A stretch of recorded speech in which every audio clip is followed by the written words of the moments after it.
The next morning, Amy dressed the children neatly and packed their few belongings into 2 large suitcases. The train ride back to North Hill felt heavier than when she had first left. But this time she wasn't broken. She had 6 reasons to be strong. 6 little hands that clutched her own as they entered the city where her life had once shattered. The children's eyes widened at the tall glass towers, the bustling streets, the luxury cars gliding by. They had grown up in a quiet village, and North Hill looked like another world. Amy rented a modest but comfortable apartment near a good school, determined to give them the life they deserved. That evening, after settling the children, Amy sat by the window. The lights of the city glittered like jewels, but her thoughts drifted back to Callen. She had not seen or heard from him in 6 years. Did he know she had children? Did he even care? He had tossed her aside like she was nothing. Perhaps fate would let her live quietly here, without crossing paths with him again. But fate had other plans. The very next day, as Amy walked her children to the school entrance, a black luxury car pulled up in front of them. The tinted window rolled down slowly. A familiar face, sharper, colder, but undeniably Callen's, stared back at her. His gaze swept over her, then fell on the 6 children surrounding her, mirror images of him in their eyes, their jawlines, their very presence. His lips parted, and for a moment he forgot how to breathe. The world seemed to stop around them. "Amy," he whispered, his voice trembling with shock. "Those children, are they mine?" Amy froze, her pulse pounding so hard she thought her chest might burst. The children clung to her, sensing her sudden stillness. She forced herself to stand tall, every instinct telling her not to show weakness before the man who had once crushed her so mercilessly. "They're mine," she said firmly, her voice steady despite the storm raging inside. Callen stepped out of the car slowly, his eyes glued to the 6 little faces staring at him in open curiosity. Elijah tilted his head, studying the tall man with a seriousness far beyond his years. Elisha whispered something to Moses, who clenched his tiny fist as if ready to defend their mother. The girls pressed closer to Amy, but not one of them looked afraid. The resemblance was undeniable. The curve of their brows, the sharpness of their chins, even the defiant tilt of Elijah's chin. Callen could see himself in all of them. His throat tightened. Amy's lips curled into a faint, bitter smile. "Surprised?" she asked. "You called me barren, mocked me in front of your mistress. But here they stand, your blood." Callen flinched as if she had struck him. Memories surged. The cruel words he had spat in that hotel room, Joan's mocking laughter, the coldness with which he had thrown Amy away. At the time, he had been so sure she could never give him children. Yet now, before him, were 6 living proofs of his folly. Joan had left him years ago. She had never conceived, not once. Wilmer, his mother, had grown weaker with age and no longer wielded the sharp tongue she once did. Callen had everything, wealth, status, power, but he had no heir. The very thing he had chased Amy away for stood now in front of him, and his chest ached with a longing he couldn't mask. "Amy," he said hoarsely, taking a hesitant step forward. Why didn't you tell me?" "Tell you?" Amy laughed, but the sound was laced with pain. "Tell the man who spat in my face, who mocked me for not conceiving, who betrayed me with his secretary and let his mother call me worthless. No, Callen, I raised them on my own. I bled for them, I worked for them, I sacrificed everything. You forfeited the right to know the moment you turned your back on me." Elijah moved in front of her then, planting his small feet firmly on the ground. "Don't upset our mom," he said, his young voice fierce. "We don't need you." Callen's heart wrenched. This boy, his firstborn, his mirror. He longed to kneel down, to explain himself, to beg for forgiveness. But Amy's eyes, sharp, guarded, shimmering with unshed tears, warned him to keep his distance. "I know I wronged you," Callen said, lowering his head.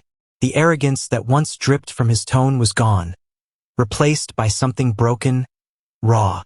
"But they're mine, Amy. I can see it. Please, let me be a part of their lives. Give me a chance to atone." Amy felt her knees weaken. For 6 years she had imagined this moment, wondered what would happen if Callen ever saw the children.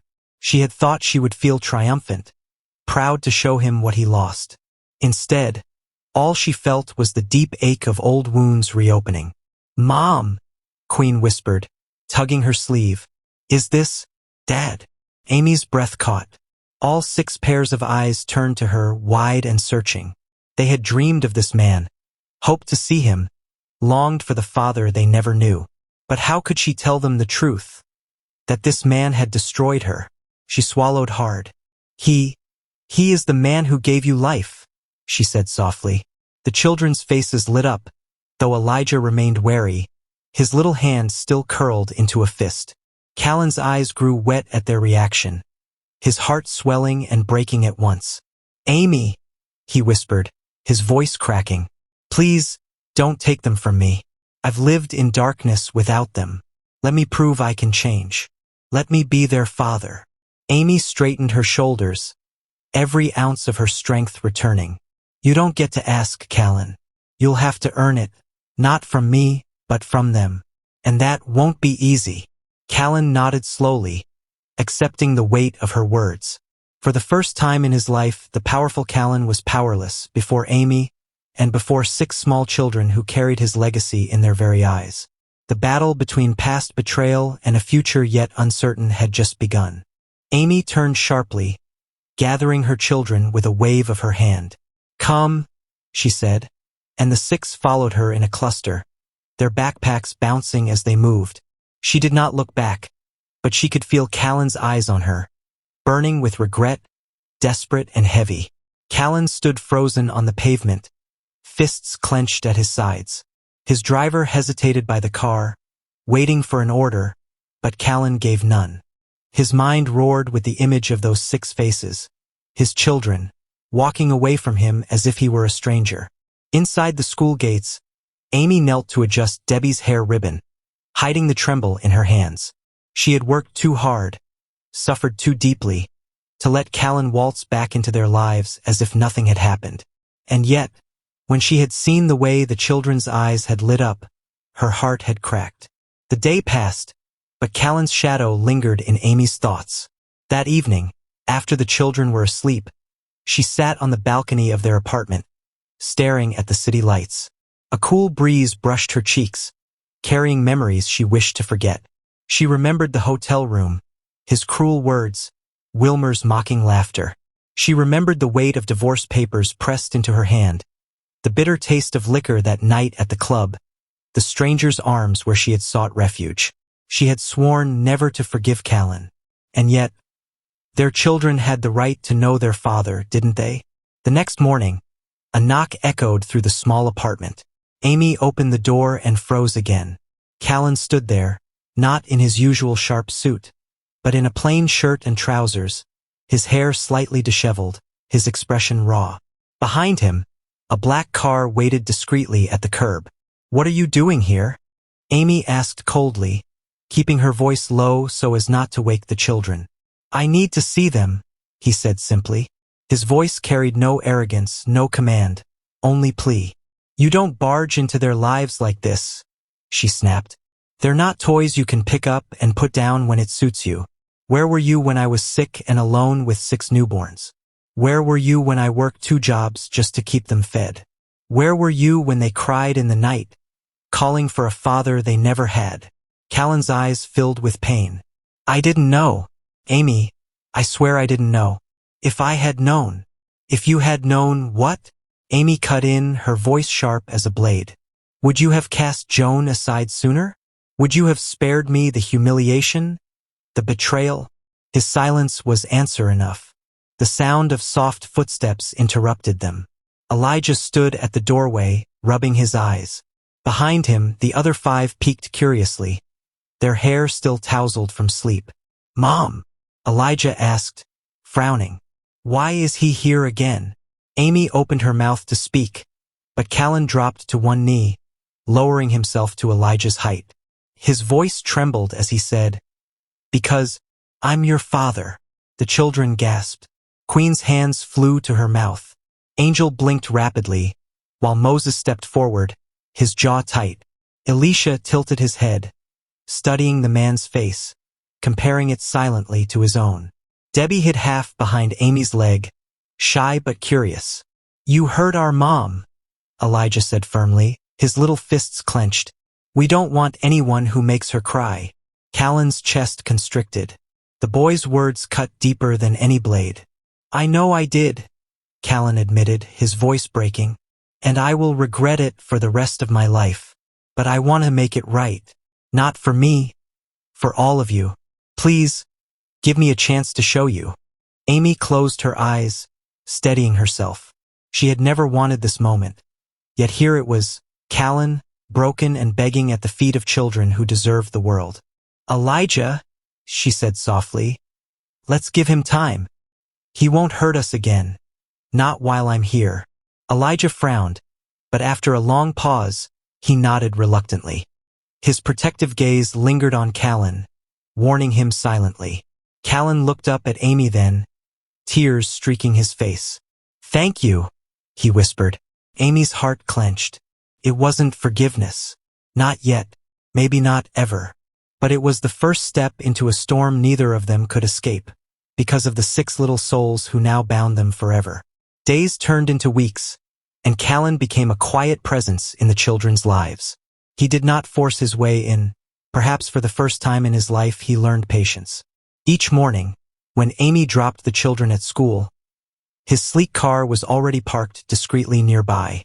He watched from a distance, never missing a chance to see them walk in with their backpacks, holding one another's hands. At first, the children ignored him. Elijah and Moses often glared, warning him off. Debbie clung to Amy's skirt whenever she caught sight of him. But Angel and Queen, their natural curiosity overcoming their caution, would sometimes wave shyly. Elisha remained the observer, quiet but always watching Callen's every move, as if weighing whether to accept him. One afternoon, as Amy picked up the children, they found Callen waiting outside the school gate. Not in his car this time, but standing in the crowd like any ordinary parent. In his hands were 6 neatly wrapped boxes. "I know I can't buy your love," he said softly when the children stopped short at the sight of him. "But I thought maybe you'd let me give you a small gift." Elijah narrowed his eyes. "We don't need your money." Callen swallowed hard. "It's not money, son. Just something each of you might like." "Don't call me son," Elijah shot back, but his voice trembled faintly at the word, betraying the effect it had on him. Amy almost stepped in, ready to end the exchange, but Queen tugged her sleeve. "Mom, can we see what's inside?" Amy hesitated, then gave a reluctant nod. Callen knelt and handed out the boxes. One by one, the children opened them. Elijah found a wooden chess set, polished and carved with intricate designs. Moses unwrapped a set of storybooks filled with adventure and heroes. Elisha's box held a telescope, sleek and shining, with a small note, "For the boy who always watches." Angel squealed as she lifted out a box of watercolor paints and brushes. Queen found a miniature crown-shaped hairpin of silver, delicate and glittering. Debbie's gift was a soft, cuddly white rabbit plush toy that she hugged instantly to her chest. For the first time, their eyes softened toward him. Even Elijah's lips pressed into a thin line as he ran his hand over the chessboard. "Thank you," Queen said shyly, and the others slowly echoed her. Amy stood silently, torn between anger and an ache she couldn't suppress. Callen had been absent for 6 years, and yet, in just a few small gestures, he was finding ways to reach their hearts. That night, as she tucked the children into bed, Elijah clung to her arm. "Mom," he whispered, "what if he hurts you again?" Amy kissed his forehead. "Then we won't let him. You're my strength, Elijah. All of you are. No one will ever hurt me again." But her words did not quiet her own heart. For when she closed her eyes, she remembered the way Callen's gaze lingered on the children. His expression raw, stripped of pride. It was not the face of the arrogant man who had betrayed her. It was the face of a father begging for redemption. The next weekend, the children surprised her. "Mom," Elisha said carefully, "Dad asked if he could take us to the park, just for a little while. Can we go?" Amy's chest tightened. 6 pairs of eyes shone with hope. She wanted to say no, to shield them from disappointment, but she also remembered the joy in their voices when they spoke of having a father. "You can go," she said finally, her tone heavy. "But I'm coming with you." When they arrived at the park, Callen was already there, dressed casually, with a picnic laid out under the shade of tall trees. He had thought of everything: sandwiches, fruit, juice boxes, even a kite. The children ran ahead, their laughter filling the air. Callen looked up at Amy as she approached, and for the first time, there was no bitterness between them, only the silent recognition of what they shared. Hours passed. The boys raced kites across the sky, shouting and competing fiercely. The girls painted with watercolors on small sheets Callen had brought, their giggles blending with the rustling of leaves. Debbie never let go of her plush rabbit, sitting happily on the blanket beside her mother. And through it all, Callen never took his eyes off them, as if afraid that if he blinked, they would vanish. As the sun dipped lower, casting gold across the park, Amy realized something that both terrified and softened her. Callen wasn't just trying to win the children's love. He was trying to win hers, too. And that was the most dangerous part of all. Amy gathered the children when the sky turned orange, urging them to pack up their things. Elijah and Moses dragged their feet, reluctant to end the day, while Queen and Angel clutched their paintings proudly. Even Debbie, usually shy, tugged at Amy's dress and whispered, "Mom, can we come back again?" With him, Amy's heart wavered. The children's joy was undeniable. For 6 years, she had been their everything, their mother, their father, their shield. But now, seeing them run and laugh so freely with Callen, she realized something bitter and true. She could never give them what only he could: a father's presence. As they walked to the parking lot, Callen followed a few paces behind, carrying the picnic basket. He hadn't forced himself into their circle. He had simply been there, quiet but constant, waiting for the children to reach for him. That, more than anything, unsettled Amy. When they reached the car, Callen cleared his throat. "Amy," he said softly, careful not to draw the children's attention. "May I speak with you alone?" Her eyes narrowed, suspicion sharpening her voice. "If it's about the children, say it here." His jaw tightened, but he nodded. "Very well. I want to provide for them. School fees, clothes, anything they need. You've carried this burden alone for too long. Let me take responsibility." Amy's lips curved into a cold smile. Responsibility? After 6 years of silence. He winced. "I know I don't deserve forgiveness, but they do deserve everything I can give." His gaze flicked to the children, who were chatting animatedly, oblivious to the storm between their parents. "Please, Amy, don't punish them for my sins." Her throat tightened at the plea. For once, she had no sharp reply. She looked away, blinking fast, and finally said, "We'll talk later." That night, after the children had fallen asleep, Amy sat on the balcony, the city humming beneath her. A shadow stretched across the floor, and she turned to see Callen standing there. He had found her apartment. She should have been furious, but instead she felt a strange calm. Maybe part of her had known he would come. "You shouldn't be here," she said quietly, not rising from her chair. "I couldn't stay away," he admitted. His voice was raw, stripped of all arrogance. "Amy, I see what I lost every time I look at you. I thought I had everything: wealth, power, respect. But when I saw those 6 faces, my children, I realized I had nothing." Amy's hands clenched on her lap. "You think a few pretty words will erase the night you laughed in my face? The years I spent alone, mocked and broken while you paraded your mistress? You think I can forget that pain so easily?" "No," Callen whispered, his eyes shining. "I don't expect you to forget. I only beg for the chance to try. Not for me, for them, and for you. I want to spend the rest of my life making up for what I did." The sincerity in his voice pierced through her defenses, but Amy forced herself to stay hard. "Words mean nothing, Callen. Show me. Show them. Earn their trust. Earn mine, if you can." Callen stepped closer, but not too close.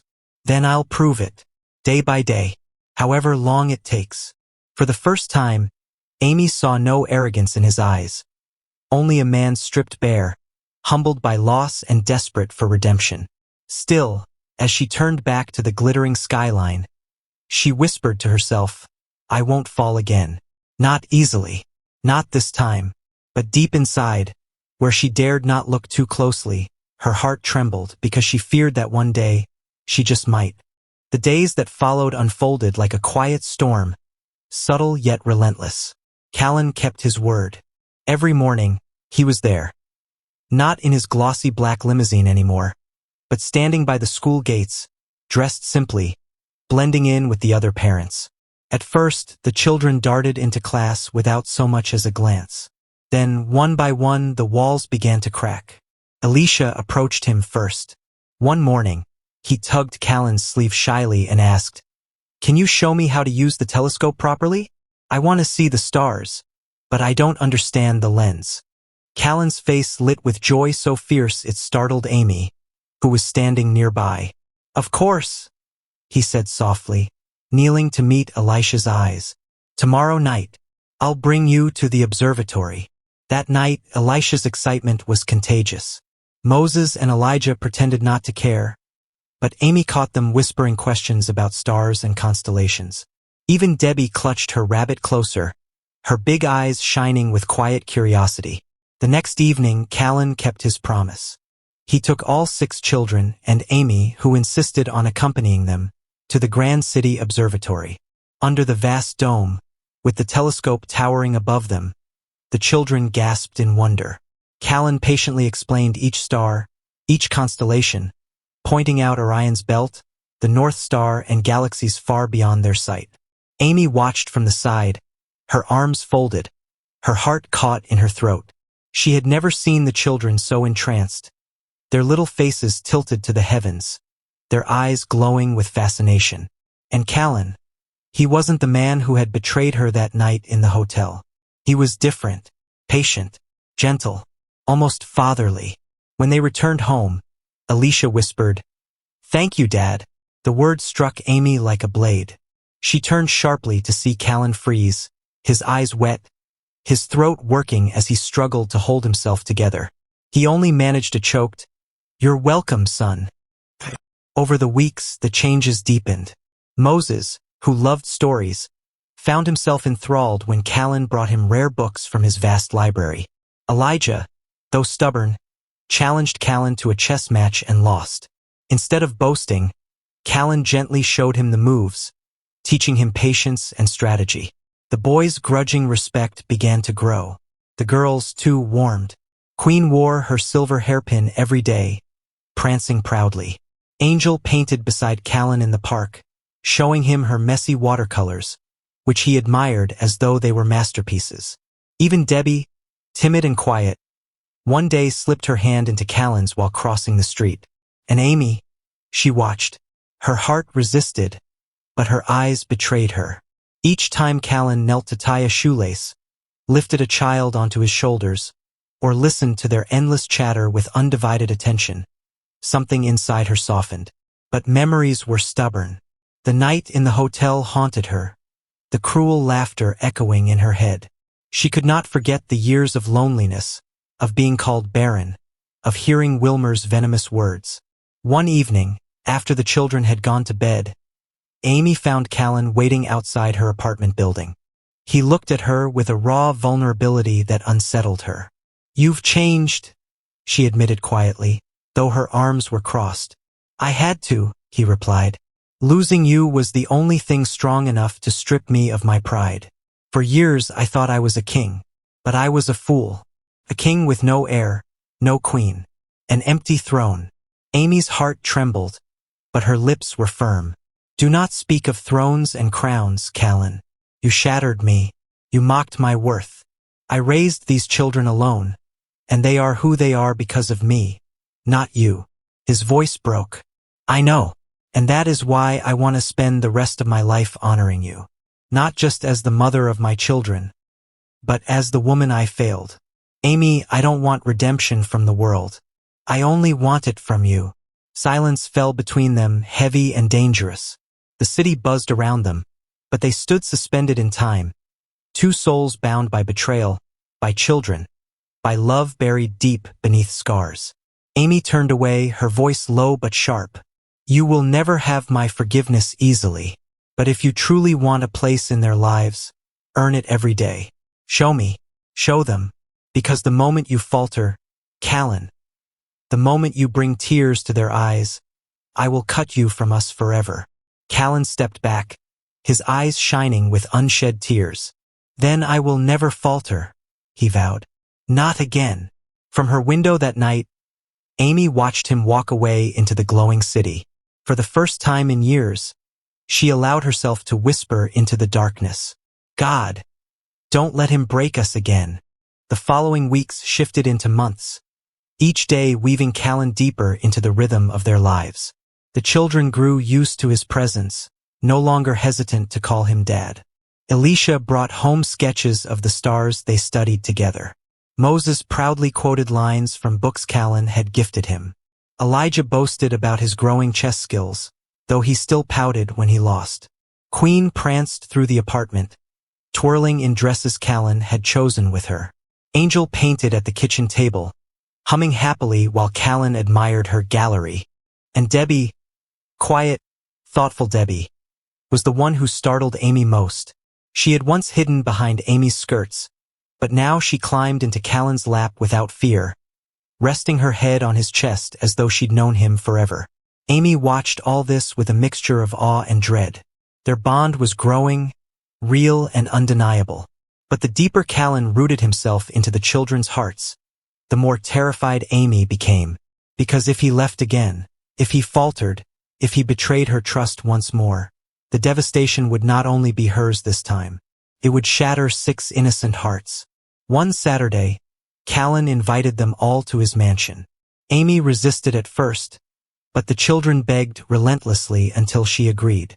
She expected the cold marble floors, the gilded walls, the empty silence that had once made her feel like a prisoner in her own marriage. But when she stepped inside, she froze. The grand halls had changed. The portraits of ancestors that once loomed over her had been replaced with framed photographs of stars, galaxies, and landscapes the children loved. The sterile sitting room was now a play area, filled with books, easels, and even a piano. Callen had transformed his fortress into a home. The children ran through the halls, squealing with joy.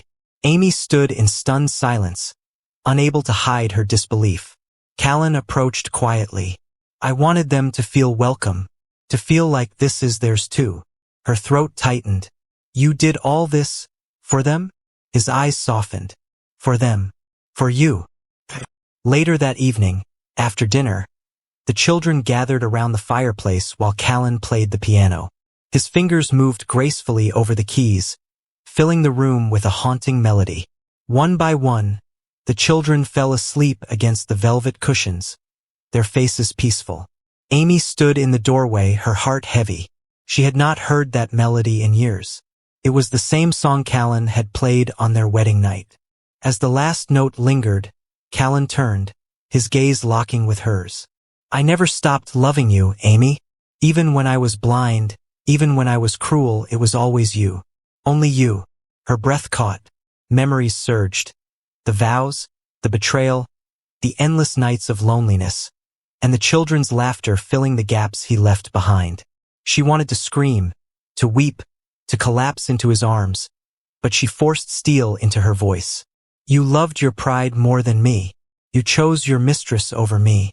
You let me walk away carrying 6 lives in my womb, and you never searched for me. Callen flinched, his hands trembling over the piano keys. I was a coward, a selfish fool, and I paid for it with years of emptiness. But Amy, give me this chance. Let me spend the rest of my life proving that I am not that man anymore. Her chest ached with the weight of his words. She wanted to believe him. God help her, she wanted to, but the scars he left ran too deep. Time will tell, she whispered, her voice breaking. Time will show whether your repentance is real, or just another illusion. Callen stood, stepping toward her but stopping just short, respecting the invisible wall she still held. His voice was steady, firm with resolve. Then let time be my trial, and let love yours, theirs be my sentence. Amy turned away quickly, afraid he would see the tears gathering in her eyes. She gathered the sleeping children one by one, carrying them to the guest rooms. But that night, as she lay awake in the mansion she once despised, she could not shake the terrifying truth blooming in her chest. Despite everything, her heart was beginning to beat for him again, and that was the most dangerous thing of all. The morning sun spilled golden light through the tall windows of the mansion, warming the once cold marble floors. Amy stirred awake in the guest room, the soft laughter of the children drifting through the hallway. She pushed herself up quickly, nerves tightening in her chest. When she stepped outside, she found the children gathered around the long dining table. Callen was at the head, not as a distant master, but as a father. His sleeves rolled up, flipping pancakes while the children chattered and clapped. Alicia sprinkled berries on top. Queen tried to sneak extra syrup, and Moses teased Elijah until Angel scolded him. Debbie sat quietly, giggling every time Callen pretended to drop the pancake only to flip it perfectly onto her plate. Amy stood frozen, her hand against the doorframe. It was such an ordinary scene, so impossibly normal. Yet it pierced her heart more deeply than any grand gesture could. For years, she had dreamed of giving her children moments like this. And here he was, giving them effortlessly what she had thought they'd never have. Callen noticed her then. His gaze softened, a flicker of warmth crossing his face. "Good morning," he said, as though nothing were broken between them, as though they were still a family. Amy swallowed hard, forcing composure. "You're making breakfast?" He gave a small, almost sheepish smile. "They demanded it. Said they wanted to see if I could do more than sign checks." Moses snorted. "He's not bad, Mom. Almost as good as you." Amy arched a brow, hiding the tug in her chest. "Almost. Okay. Not really," Elijah added quickly, and everyone burst out laughing. After breakfast, Callen suggested taking them to the garden. Amy followed reluctantly, though her resistance was weakening by the day. The sprawling estate grounds had been transformed, flower beds in bloom, a greenhouse filled with rare plants, a pond with swans gliding gracefully across. The children ran ahead, their laughter echoing in the crisp morning air. Callen walked beside Amy, keeping just enough distance to honor the invisible boundary she guarded. "You've changed everything here," she said quietly, almost to herself. "I had to," he replied, his voice low. "The old mansion was a monument to arrogance. I wanted it to be yours, a place of life, not pride." Her heart trembled at the sincerity in his tone, but she held her chin high. "Words are easy, Callen. Consistency isn't." He looked at her then, his eyes unwavering. "Then watch me, every day, for as long as it takes." Later, as the children fed the swans, Debbie slipped back toward Amy and tugged her dress. "Mom," she whispered, her voice so soft it nearly broke Amy's composure. "Can we stay here sometimes? I like it when Daddy's around." Amy knelt, smoothing Debbie's hair, her chest tightening with conflicting emotions. She forced a gentle smile and kissed her forehead. "We'll see, sweetheart." But when she lifted her gaze, she found Callen watching them from across the garden. His expression wasn't triumph, nor arrogance. It was hope, fragile, desperate hope. And Amy knew, with a chill that crept down her spine, that her greatest battle was no longer against him. It was against herself. That night, the mansion was quiet except for the faint rustle of curtains swaying with the evening breeze. Amy tucked the children into the spacious nursery, kissing each forehead as their small hands clung to her fingers. "Mom," Angel whispered sleepily. "Don't leave when we're sleeping. Promise." Amy's throat tightened. She brushed Angel's hair back tenderly. "I promise, my love. I'll be here when you wake." When she stepped out of the nursery, she found Callen waiting in the hallway, leaning against the wall with his hands in his pockets. He didn't speak at once, just studied her face in the dim light as though trying to memorize it. "They trust you," he finally said softly. More than anyone in this world. And they're beginning to trust me too. That's all I could ever want. Amy crossed her arms, not in anger, but in self-protection. You talk as if trust is a gift you're entitled to. It's not. You burned it, Callen. Every last piece of it. His jaw tightened. And yet here I am, trying to rebuild it brick by brick. You think I don't know what I did to you? To us? Every night for 6 years, Amy, I lived with the taste of my own betrayal. The shame of it. The emptiness. His voice cracked, raw, unpolished. And when I saw you again, when I saw them, I knew I'd been given one last chance. I won't waste it. Amy turned away, her heart pounding against her ribs. She wanted to scream at him, to tell him his words couldn't erase the past. But part of her, the part she had buried deep, the part that once believed in him, stirred. Go to bed, Callen, she whispered, her voice trembling. Stop saying things I can't afford to believe. In the days that followed, life in the mansion settled into a rhythm. The children grew more attached to Callen with each passing hour. Elijah insisted on shadowing him in the study. Moses begged him to teach swordplay with wooden sticks in the courtyard, and the girls climbed into his lap whenever he sat too long on the sofa. Amy watched it all with a mixture of wonder and fear. Every laugh, every shared glance between father and child, tugged at the walls she had built around her heart. One evening, after the children had gone to bed, Amy wandered into the library to find Callen at the grand piano. His fingers moved gracefully, coaxing a melody so tender it pulled tears to her eyes before she realized it. He stopped when he saw her, his expression unreadable. It was your favorite once, he murmured. I never forgot. Amy's breath caught. Memories rushed back, of evenings in their first home, when he would play while she curled up beside him, her heart certain of his love. She forced the memories away, blinking back tears. You shouldn't remind me, she whispered. He rose slowly, closing the distance between them until only a breath separated them. Maybe I should, he said, his voice husky, because those moments were real, Amy, just like this one is. Her pulse raced. For the first time in years, she didn't step back. She simply stood there, trembling, torn between the safety of her bitterness and the dangerous pull of the man who had once owned her heart completely. Amy's breath came shallow, her chest rising and falling as she stared into Callen's eyes. The silence between them was thick, charged, as if the air itself was daring her to make a choice. Callen lifted a hand slowly, carefully, giving her every chance to retreat. His fingers brushed a loose strand of hair from her cheek, and the warmth of his touch ignited memories she had buried deep. Her heart ached with the sweetness of it, but the ache was followed swiftly by fear. She turned her head sharply, stepping away before her resolve crumbled.